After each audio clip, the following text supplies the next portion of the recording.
Hey, Scott Horton here to tell you about this great new book by Michael Swanson, The War State. In The War State, Swanson examines how Presidents Truman, Eisenhower, and Kennedy both expanded and fought to limit the rise of the new national security state after World War II. If this nation is ever to live up to its creed of liberty and prosperity for everyone, we are going to have to abolish the empire.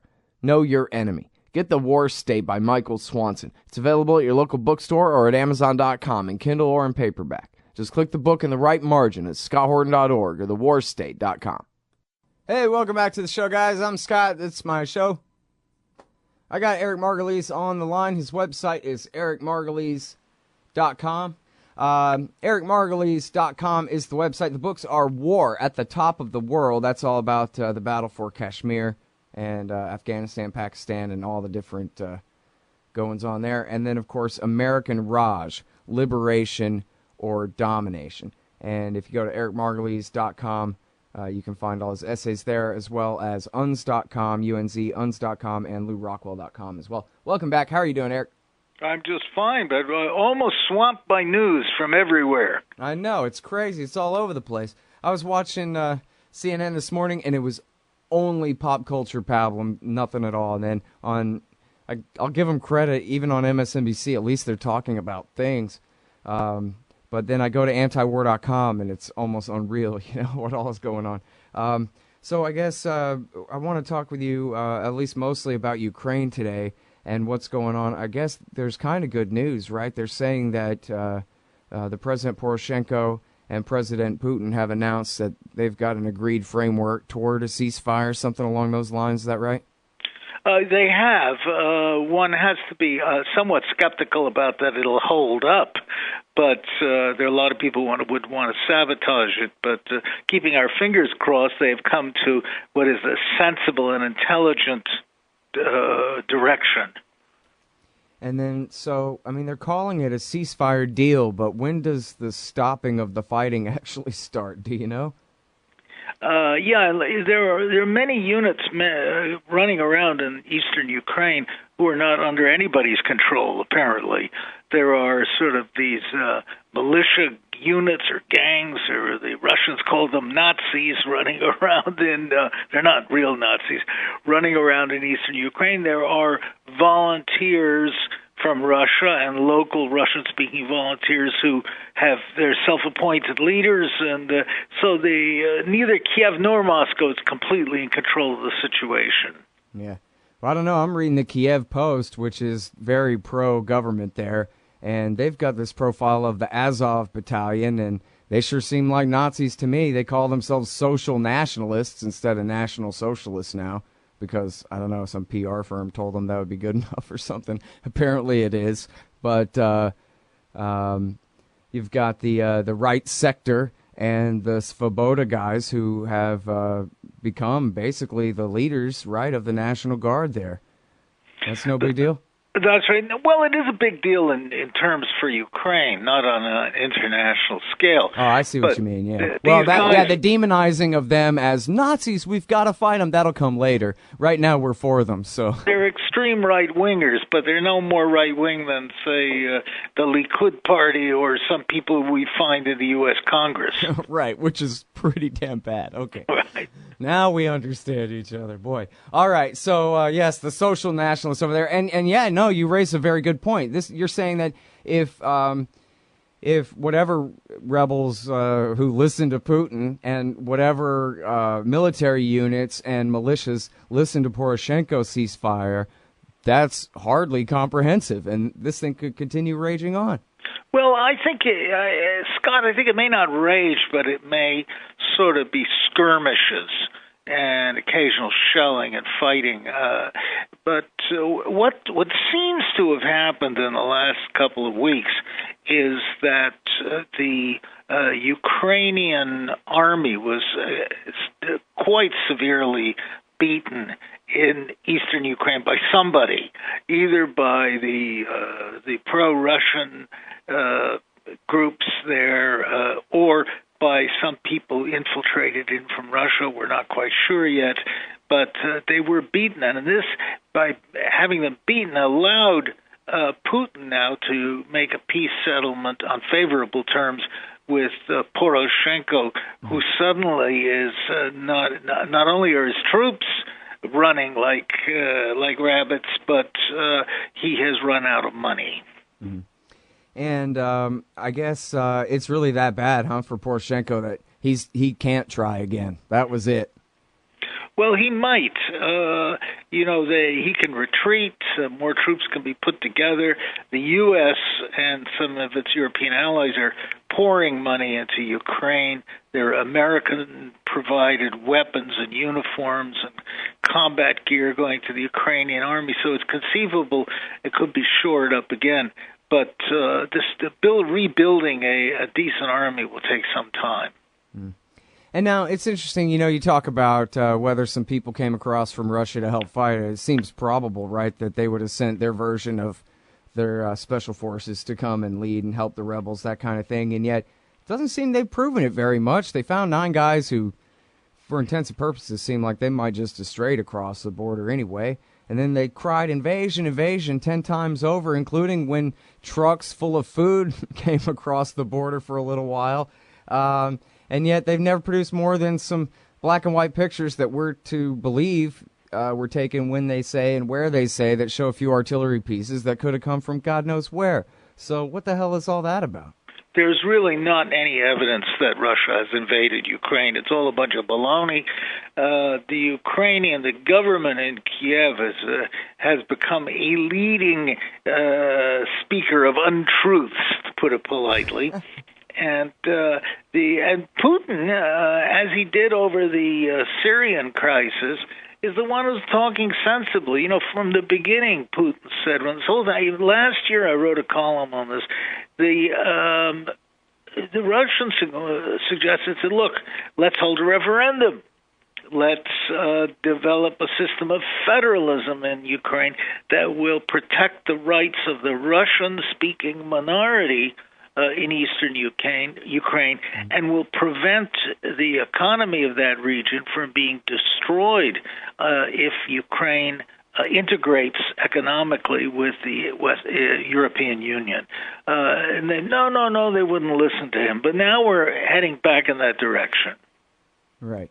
Well, and, it seems worth note that when they held their referendum in the East over independence, they didn't really declare independence like real statehood. I mean, they would have needed Russian backing for that or for joining Russia in the first place, and Putin surely didn't seem to want that. But it didn't seem like that was even really what they were pushing. They were pushing for statehood in the Colorado, Texas, New Mexico sense, not the Canada sense. It's a good point, Scott. Their demands to me were pretty moderate. And, they have an argument. You wouldn't never know it listening to the American media, but people in that region do. They are Russians.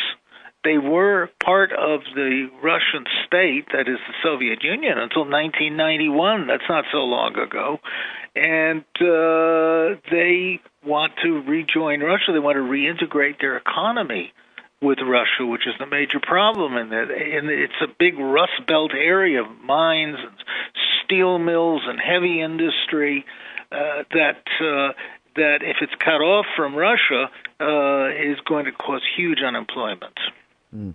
And then, we're almost at the break, so I guess I can't ask you yet. When we get back from this break, I'm going to ask Eric Margolis a couple of more things, and one of them is going to be about the motivation behind American foreign policy when it comes to Ukraine and what the hell they think they're doing, and then other NATO countries and the NATO bureaucracy itself, their plans for further provocations. They've announced exercises in Ukraine.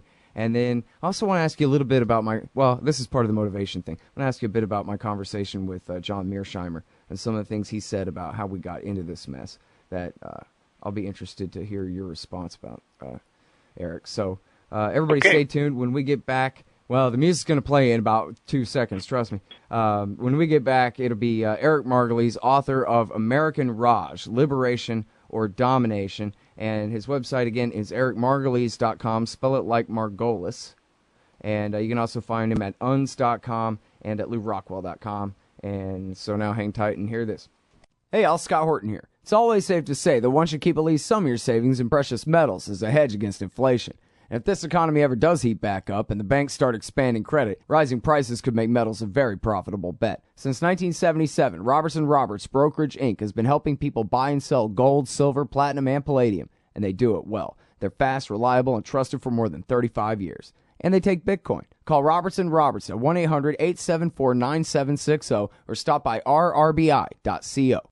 Hey, I'm Scott. Welcome back to the goddamn thing here, man. Check out scotthorton.org. That's my website. Got lots of good stuff for you there. scotthorton.org. Follow me on Twitter at Scott Horton Show, if you like. I'm talking with Eric Margolis, ericmargolis.com. And again, American Raj, Liberation or Domination is his latest book. And so we're talking about, the Raj, our border conflict over there on the eastern border of the American Empire where it butts up against Russia. And so I guess, I want to ask you about the NATO summit and this rapid reaction force and all this crap in a minute. But first I wanted to ask you a little bit about John Mearsheimer, his piece and his interview on this show. Did you read his piece in Foreign Affairs, Eric? I did. Yes. Okay. Why the Ukraine crisis is the West's fault, he says. The liberal delusions that provoked Putin. And so this is the part I wanted to ask you about. Because when he was on the show, he was saying, yeah, no, really. I mean, basically these people believe in, not in any real libertarian sense, but in like a Bill Clintonian sense, free markets and democracy, just kind of, watered down Americanism, neoliberalism, that it's just, hey, the end of history. We just got to spread it to the world. And part of spreading free markets and democracy and modern American democratic-style liberalism is expanding the EU and expanding NATO. And, of course, why should we be so bigoted against the wonderful Ukrainians and deny them the opportunity to be part of our wonderful project that we have going on here? And then, lo and behold, Russia still believes in great power politics, and they have interests, and they mean to keep them. And so it's almost these kind of naive Americans with their good intentions. And I asked Mearsheimer about that, but wait a minute.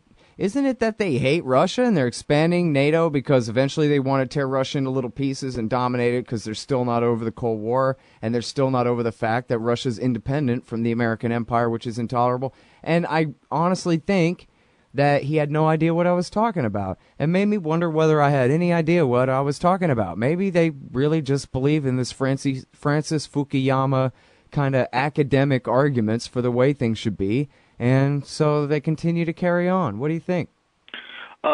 Somebody should tell the ISIS in Iraq that history ended, 10 years ago or whenever he wrote that silly essay at the end of history.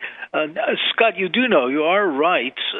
There has very long been a coterie of officials in Washington, the Pentagon, State Department, CIA, who are intent on tearing down the Russian Federation and breaking it up into its constituent parts.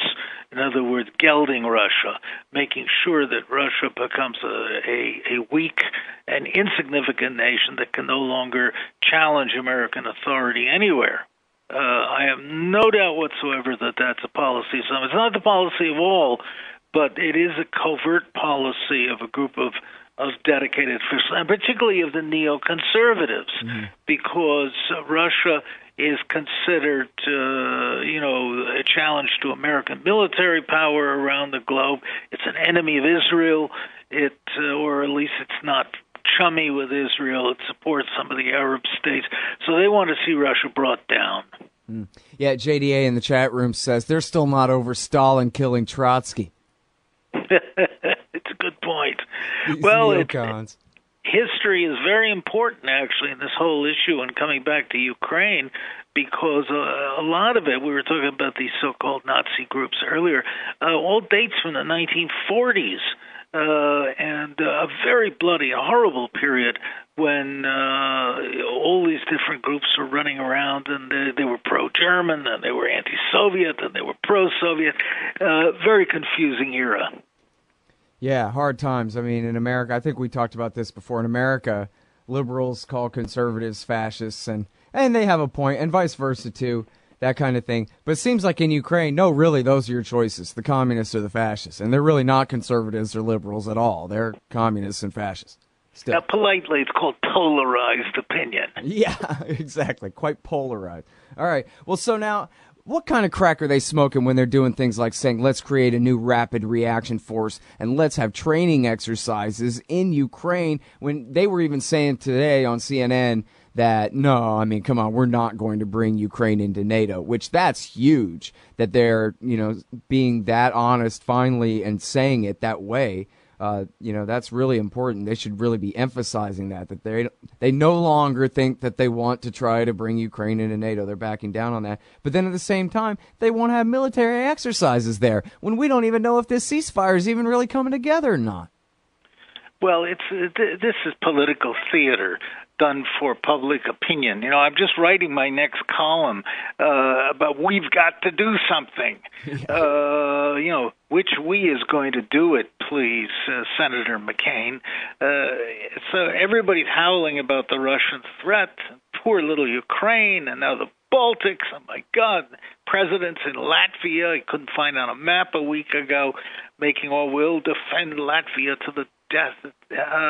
But NATO doesn't really want to do anything. It's been pushed by the United States, which provides 70% of the funding for NATO, into taking a militant stance. So the manifestation of it is this ludicrous opera bouffe rapid reaction force, maybe 4,000 men, of whom probably less than, probably only about a third of them are actual combat troops, based somewhere in Romania or someplace like that. And as I've said, 4,000 men is big enough to start a war, but it's too small to make any military good whatsoever. So it's just theater to show the politicians show that they're doing anything without doing anything. Yeah. But then, like you're saying, the problem is the theater, it can be really dangerous. Ultimately, the Washington Post here says that Moscow is now reviewing its military strategy in the face of the NATO plan for a new rapid reaction force. So, wow, imagine that they're not automatons over there, which is, I guess, the problem with them in the first place. And so, there's two sides to this, and now really what that means is their alert is now even more hair-trigger than before, right? Scott speaking, yes. What's very worrisome is that in the last 20 years, the Russians have sharply reduced their conventional armed forces and proclaimed that they're going to have to rely much more on nuclear weapons for fighting wars around the periphery of Russia. This is scary. The dirty secret in all of this is that neither NATO now nor Russia really have the means to fight a serious war. They've cut their spending so much that they've got only feeble amounts of soldiers. And I laughed every time I heard of Russian invasion of Ukraine. My God, the last time the Russian army was invading Ukraine was the first, second, and third Ukrainian front armies in World War II, consisting of millions of men and tens of thousands of tanks. Now they talk about 8 or 9 guys who stumble across the border. NATO is in a similarly pathetic shape. Doesn't have the military forces to go and send. France has reduced its army to next to nothing. France, which had, almost 8 or 9 million men under arms in World War I, is now a paper or papier tiger. Yeah. Well, but like you're saying, so that just means, okay, more reliance on nukes then. I was reading a thing by Stephen Cohen where he was saying that, hey, listen, you got to understand that from the point of view of the Russians, if they ever really thought the Americans are putting troops there or are really bringing Ukraine into the NATO alliance, they would use nukes to stop that. They absolutely will not allow Ukraine to become the next American military base that close and that, historically within their purview or whatever. And, yeah, they would use atom bombs in order to prevent that from happening.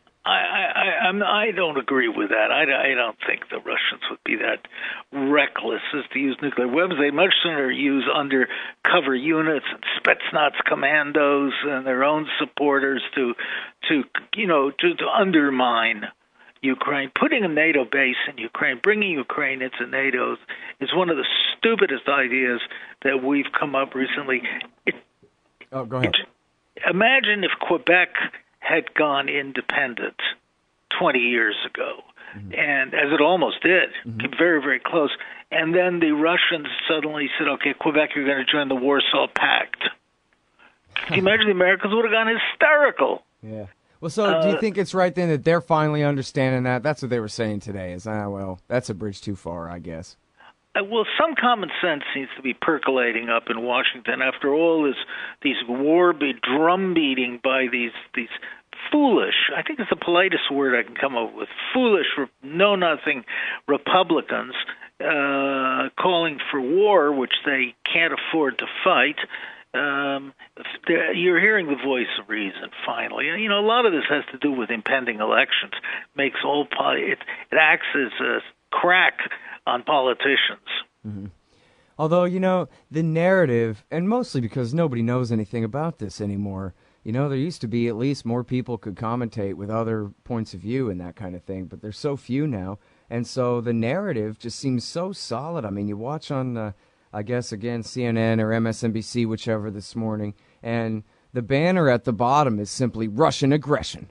What is to be done in response to this horrible crisis that the Russians have started? And so then, I start to wonder where, and this is kind of always the case with all of these wars, I wonder how cognizant these people are of what liars they are and all the information that they're choosing to exclude from the narrative they're pushing on us, and especially when it goes from here on out, right? When it's a year from now, and they're all going to remember this as Russia started it kind of thing, and that informs their perspective for all the decisions they make in the future, even when it's really a matter of doublethink, and they know they're the ones who pushed this coup d'etat in February and supported, these kooks that seized the government buildings and drove Yushchenko out of power and all that. But they'll just pretend otherwise and then base their policy on the pretension, it seems like. That's what I'm trying to get at. Well, there's no doubt that the neocon narrative totally dominates the American media right now. And it's interesting because as I watch news reports, listen to them, the media has adopted completely the vocabulary, as you just pointed out, of the neocons that's being presented and of the pro-war party, war faction. So we saw the same thing with Iraq. We saw the same thing with Iran. We see the same thing with Palestine, where the word Hamas never appears without the word terrorist, either before it or after it. So, yes, the neocons have won the media war. Now let's see what they can do against the Russian army. Yeah, well, but it won't be them, just like always.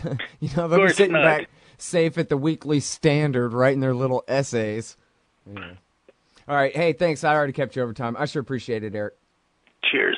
All right, y'all. That's the great Eric Margolis. We'll be right back.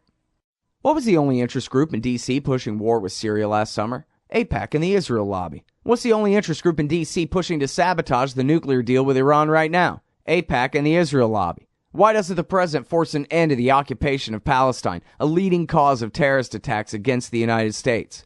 AIPAC and the Israel lobby. The Council for the National Interest is pushing back, putting America first and educating the people about what's really at stake in the Middle East. Help support their important work at councilforthenationalinterest.org. Hey, y'all, Scott Horton here. Are you a libertarian and or peacenik? Live in North America? If you want, you could hire me to come and give a speech to your group. I'm good on the terror war and intervention, civil liberties stuff, blaming Woodrow Wilson for everything bad in the world, Iran, central banking, political realignment, and, well, everything. I can teach markets to liberals and peace to the right. Just watch me. Check out scotthorton.org/speeches for some examples and email me, scott@scotthorton.org for more information. See you there. Hey, y'all, Scott Horton here for WallStreetWindow.com. Mike Swanson is a successful former hedge fund manager who provides his subscribers with a very real window into his investments, updating them on every move he makes in the markets. Right now, Mike's anticipating a bear and is dumping all the stocks while the getting is good. Investing instead in gold and the commodities. Protect your assets and learn the wise ways of the markets. WallStreetWindow.com. And check out Mike Swanson's great contribution to the history of the rise of the American empire and the war state. Available at scotthorton.org/Amazon. Hey, y'all, Scott here for MyHeroesThink.com. They sell beautiful 7-inch busts of libertarian heroes Ludwig von Mises, Murray Rothbard, Ron Paul, and Harry Brown. These finely crafted statues from MyHeroesThink.com make excellent decorations for your desktop at work, bookends for your shelves, or gifts for that special individualist in your life. They're also all available in colors now, too. Of course, gold, silver, or bronze. Coming soon, Hayek, Hazlitt, Carlin. Use promo code Scott Horton and save $5 at MyHeroesThink.com.